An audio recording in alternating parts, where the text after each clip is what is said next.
Welcome to Our Hen House. This is Jasmine Singer. And this is Marianne Sullivan. And this week, Marianne will be chatting with Elan Abrell, who is a cultural anthropologist, a professor at Wesleyan University, and the author of Saving Animals, Multispecies, Ecologies of Rescue and Care, which takes a serious look at the challenges and benefits of something we're so used to that perhaps we don't notice how extraordinary they are. Animal sanctuaries. It is true. They are pretty much the best places on earth. I kind of take them for granted. And yeah, he looks at a lot of the difficulties that are faced in it's not exclusively farm animal sanctuaries. I just think it's exciting to have an academic do a deep dive into this topic. And don't worry, Elan is not super academic. It's not boring. He's actually a really charming guy. We also talk a lot about the latest controversies about charitable giving and effective altruism. I think it's very funny that you just said about your guest, he's not boring. Well, you say somebody's an academic, and some people will think, oh, that's great. They're really serious. And other people will remember school and worry that they're going to fall asleep. You will not fall asleep, I promise you. I'm sure Elan really appreciates all of this. He's going to definitely put it on his website as a testimonial. So, okay, I have something that I wanted to bring up. And so I saved it for now because why not bring it up in front of our listeners who will probably have opinions on it as well. I was recently researching something for my Substack, jasminesinger.substack.com. Shameless plug. And I was writing something about how to stop thinking about work when you're taking time off. And that's because it's something I struggle with. It's something I know you struggle with. Yeah. And I said in the Substack, it's not like I have this down, but I'm experimenting with different ways of doing it. And so in addition to asking around about how other people accomplish it, I started to just research it. And I found my way to this article, and it was good. They had great suggestions for what to do. Just one thing that springs to mind that I found intriguing is schedule in worry time. And I was that resonated with me. It kind of gives me permission to stop thinking about something until it's on the calendar, because A, I love calendaring, and B, I have an OCD mind. And so if I am thinking about something, I'll be afraid that if I stop thinking about it, I'll forget. So just something as simple as putting it in my calendar or whatever is useful. Then I get to this section where it says paint rocks. Okay. So it says paint rocks and leave them around. What does that have to do with anything? Why would you do that? It's a way of offering kindness to other people and diverting your attention. Why is that kind? Because you could make little smiley faces or little hearts, or don't do that for me. Okay, you could write "Live, Laugh, Love" on a rock or something like that. Please, I'm begging you, do not do this for me. No, would that mean that I would then have to save that rock for all of eternity? No, it's because not. You get incredibly hurt if. Hold on, this is to be left out in the wild. That's even more ridiculous. Okay, so this got me to thinking. And I have painted rocks as an art project. I'm sure you have. Jasmine is the queen of crafts. Well, yeah, like elementary school level crafting. I love crafting, and my mom was an art teacher, and I would always ask her to do the crafts that she would do with her kids, like the little kids. And I genuinely love doing them still. Anyway, I have done that. And I started to think about it, and I realized that I'm uncomfortable about painting rocks. And I wondered why. So why am I? Then I thought, what is that like? Oh, right. It's like picking up pine cones and spray painting them or whatever, putting them in a bowl. Well, at least those you take home. The rocks you apparently leave out there where anybody could come across them and be depressed by them. My rocks I have, like the rock I painted with my mom recently and my 12-year-old niece, is sitting in my bedroom, like on a shelf or something. So, that's better. Yeah, but is it? Because the thing is, I feel uncomfortable in this sort of like environmentalist way and also animal rights way, because I don't feel like it's mine to take. And I guess I sort of regret that I painted a rock. And I wonder if I'm just being nutty. So what do you think? Well, I think you're both. Like I don't think that it really has a whole lot of impact in the world. I mean, I guess if everybody started painting rocks, it would be a problem, but I really doubt that's going to happen. It's more kind of symbolic. Even though it may not do there's plenty of rocks in the world, it may not do any real harm. I think, as our attitudes shift more and more towards the natural world and how precious it is and how likely it is that we're going to lose so much of it, that we don't want to, impose ourselves on it in any way, even if it's just a small way. Right. Yeah. And also I wonder, like with pine cones, and I genuinely don't know the answer to this. I'm sure people will write in and tell me, but like maybe birds need them to make nests or something.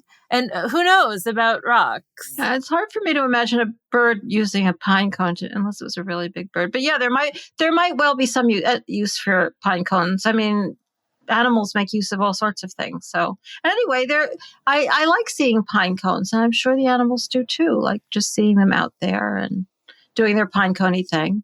Yeah, just being a pine cone, living their best pine cone life.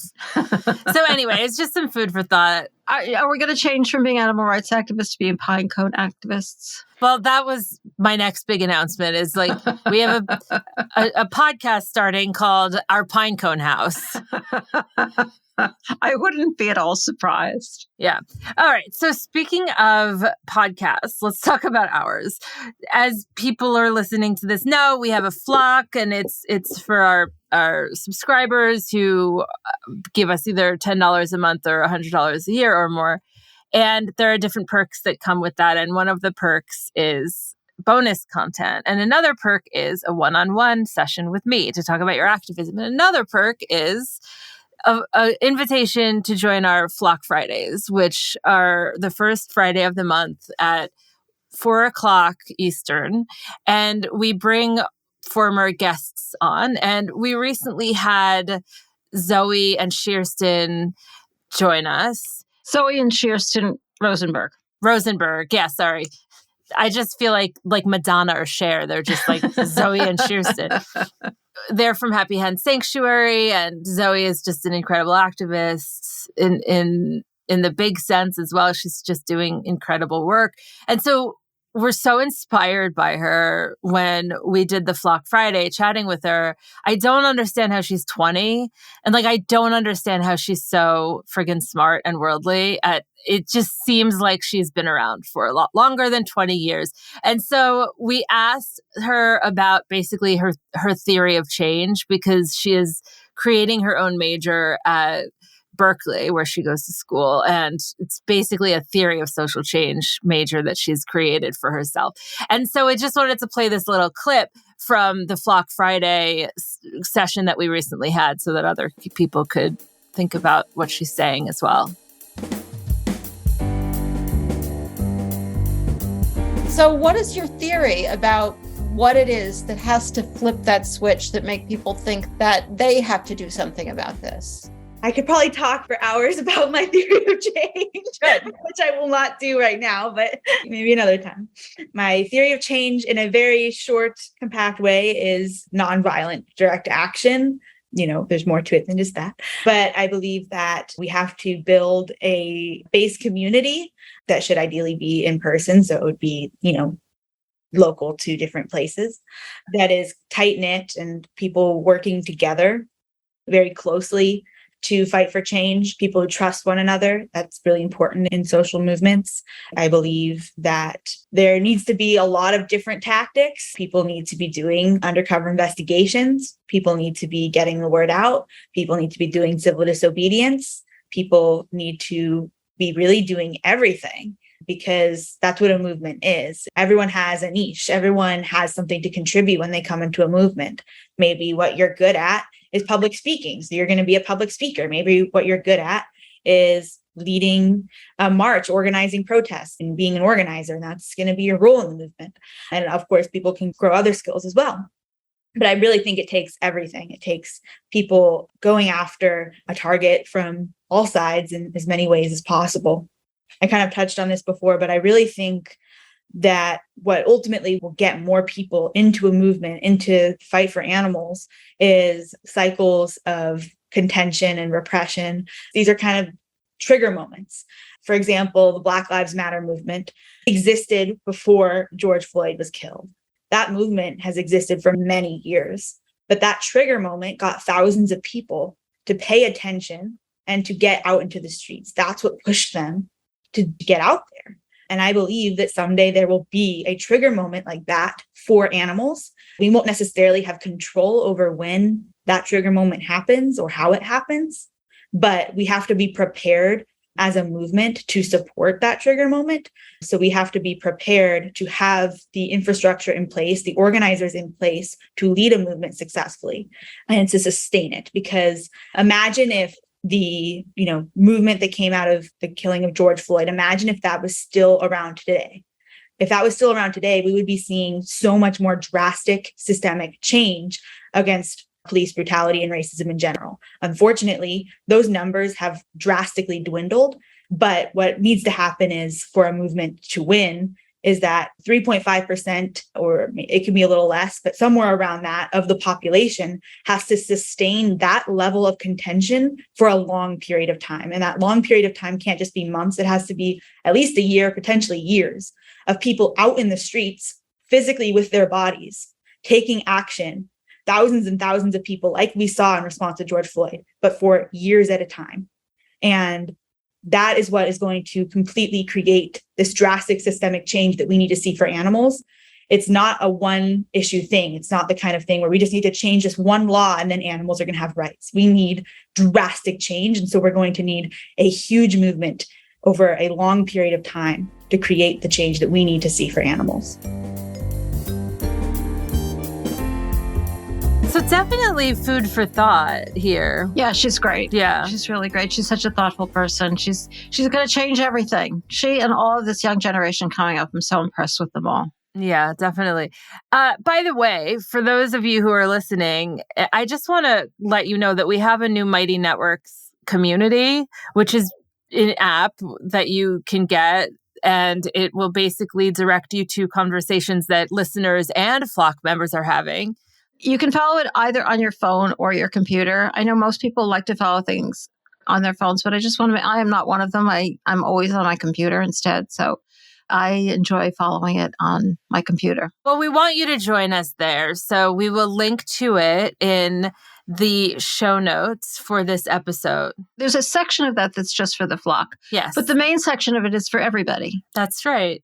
So I did want people to know, too, that we are putting together a virtual launch party, which I'm so excited about, that is going to be kind of introducing this 2.0 of our community. And it's going to be held virtually on Sunday, February 26th from 5 to 6 p.m. Eastern. Again, that's Sunday, February 26th, 2023. From 5 to 6 p.m. Eastern. And the way that you can RSVP and join our Mighty Networks is by going to ourhenhouse.mn.co. So it's MN stands for Mighty Networks and .co. So again, it's ourhenhouse.mn.co. And we would love for you to join us because we have a couple really special guests, one of whom is comedian Mike Kaplan, who is just a dynamite human being and friggin' hilarious. And then the other one is Jean Bauer, another completely fabulous, fantastic human being who has created so much change for animals. So we hope to see you there. We want to see you there. Please RSVP, join us. There might be some other surprises as well. Just saying. I didn't know there were going to be other surprises. Surprise! What are they? There's going to be, they're painted rocks. All right. With that, let's get to the interview. Elan Abrell is a cultural anthropologist whose research and writing focus on human-animal interactions, environmental justice, and food politics. His book, Saving Animals, Multispecies, Ecologies of Rescue and Care, an ethnography of animal sanctuaries, and winner of the 2022 Gregory Bateson Book Prize from the Society for Cultural Anthropology, examines how sanctuary caregivers respond to a range of ethical dilemmas areas and material constraints while attempting to meet the various and sometimes conflicting needs of rescued animals. Elan is an assistant professor of the practice in environmental studies, science in society, and integrative sciences at Wesleyan University. He is also the coordinator of Wesleyan's new animal studies minor. That is so cool. And he will be joining Marianne right after this. Socrates once said, "The secret to change is to focus all of your energy not on fighting the old, but on building the new." As you probably gathered from the opening quote, change is in the air. I've got big, gigantic, enormous, gargantuan news. Here at our hen house, we have been working behind the scenes for a while on a brand new community resource, and we couldn't be more thrilled to announce that it is now live. The Our Hen House community is a new online platform that will enable vegans and activists to connect with one another on our own dedicated social network. No more random social media ads, spam comments telling you about a miracle cure, or worry about your data being used in nefarious ways. Just an amazing community of change makers at your fingertips. We're really looking forward to having you by our side to grow this amazing networking platform into a one-of-a-kind movement resource that we truly believe will be an epic tool in our work to change the world for animals. Head on over to ourhenhouse.mn.co to join us. Again, it's ourhenhouse.mn.co. We can't wait to connect with you. We'll see you there.